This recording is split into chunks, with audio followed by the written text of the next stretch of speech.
Here is some info and tasting notes on the Teeling Small Batch. So the Teeling is a new distillery, so they've only been in operation since 2015 at their own distillery.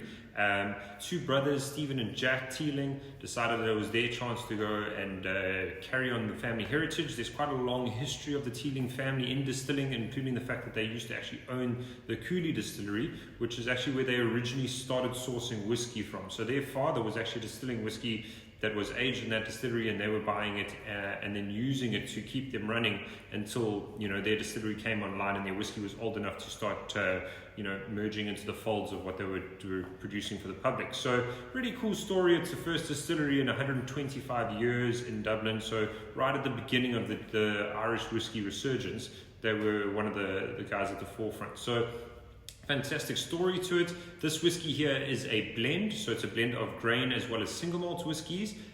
It's interesting because they finished this whiskey for about 6 months in rum casks. Okay, so these are rum barrels that came from Flor de Cana in Central America. So unusual, something a little bit different, and going to add a different angle onto their whiskey. They wanted to obviously try and differentiate what they were doing in the market. So if you have a go on the nose of this whiskey, you're going to get a little bit more of that corn influence. So it is a grain whiskey element in there, which is going to have that corn element to the blend, but definitely a slightly different nose on it. So going to get touches of honey as well. That sweetness is definitely there, but also what I quite like is like maybe a little bit of coconut, but like a banana cream that comes through.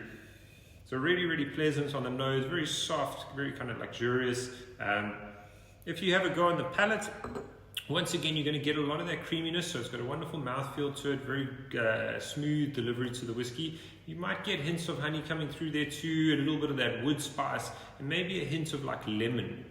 So really great whiskey, very approachable, kind of glides along the tongue. And because it's coming in at about 46%, it also does have slight hints of warmth at the end. So it kind of doesn't leave you, too sweet and too soft. It's got a little bit of that fire at the end to bring it through. So a really great whiskey, something a little bit different as far as Irish is concerned. So I hope you enjoy it.